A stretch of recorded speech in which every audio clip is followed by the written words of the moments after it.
These times are not very fun for anyone. Um, and I think this video is not going to be super happy or anything like that. But before I tell you what my decisions are for staying or going or whatever here in Bali, I want to give you a couple of facts and my approach to how the situation is unfolding throughout the world. In Europe, everything is starting to lock down, and it is a big question what is happening. And so I want to start with one thing. I really don't like spreading hatred, emotions of fear and so on, because everyone is uncertain and uncertainty creates pressure and fear. But I just don't see the need to put pressure on each other even more than there is already. For me, I don't have anyone in Bali. I have friends, I've made friends in the office. Once there's an emergency state and we're basically locked into our rooms, the way that we see Europe unfolding at the moment, there's oh shit, I just got stung or bitten by some crawling animal, never mind. Once Indonesia starts locking down borders and makes people stay at home, we're in serious trouble, because I don't have running water that I can drink. Of course, like, I prepared myself for the worst. I got a stove, I got pans and pots, so I can survive for a while. But being locked down in Europe is considerably more positive and more interesting, especially since the supply network is still good enough to be promised food and so on. Yes, we're a tropical island and we would probably self-sustain ourselves, but which shops are going to be open and which shops are not? There's just no system in place. The other thing is, look at the purpose. Why did I come here in the first place? The purpose is to do my internship and to learn something about a new culture, about a profession that I don't know, and quite frankly, if this purpose is gone, then does it really matter that I'm not in Indonesia? Can't I then just be in Europe? And I think that is a very important factor to take into account. Currently, the numbers of Indonesia and especially Bali are A, very vague, and 2, strangely low when you compare it to the rest of the world. And that has to do with a couple of reasons. The healthcare system, there are good hospitals, but the whole system built up underneath these and around these, the supporting systems that are needed to function, are just not very well developed. And also, there's no transparency. If I were not to have a health security system in place, like my insurance or so, I would think twice or 3 times as a very healthy human being to let myself get checked, because there might be high fees.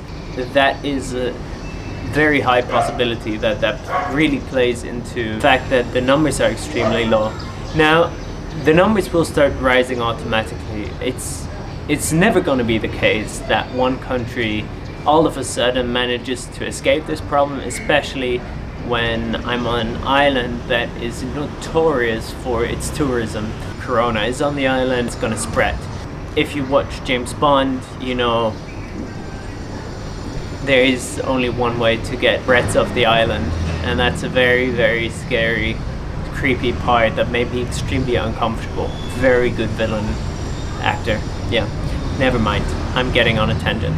The fact that all these numbers are still low means that countries abroad don't have any reason to put Indonesia on the list of high danger zones. Since this is still the case, and this will most likely change, it's in the stars when this is gonna happen, but it will happen, for sure. Statistically seen, there is no way that this doesn't happen. I'm seriously not concerned about getting ill or anything like that. If this virus gets me, then the worst case scenario is that it will be about as bad as a flu. When I came to Bali, I had pretty much every single thing that you can have that's horrible in 1 week. And I basically passed out for a couple of days, being ill as never been before. And it's not going to be worse than that. And I didn't have anyone to help me with. So it's not a factor at all that I would go back for fear.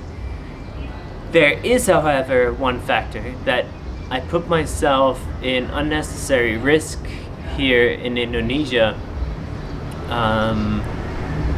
by staying. And I know that my girlfriend, my mother, and my dad, my brother, maybe even some of my friends and other relatives, hi if you're watching, I know that it is scary to have family abroad in a dangerous situation. I've been there, and it is unpleasant for everyone who is involved because no one can really grasp the situation. And thus, I'm coming back to Europe. I'm coming back because if I'm not working anyway here in the office, then I might as well not be here. Then I might as well be with my family, with the people that need me and the people that I want to be around. There's no purpose of isolating myself for a couple of months and running the risk of not getting off the island. I have booked a flight far too expensive that goes via Singapore, Helsinki, and there are a couple of factors that make me only fly on Friday. Today is Tuesday, it's Tuesday morning, I should be in the office by now, but it doesn't matter anyway. I don't have my passport at this point. So I need to organize my passport, and as you saw in my last video, I just moved to this place. I installed everything. I even stocked up on water already, and now I need to find a way to already give it to people that might actually profit from it. Yeah, so I'll be back by Friday morning in Germany. I'll fly to Frankfurt, and hopefully by then my parents can pick me up from the airport. And yeah, so I'll be back in Europe about 3 months earlier than planned.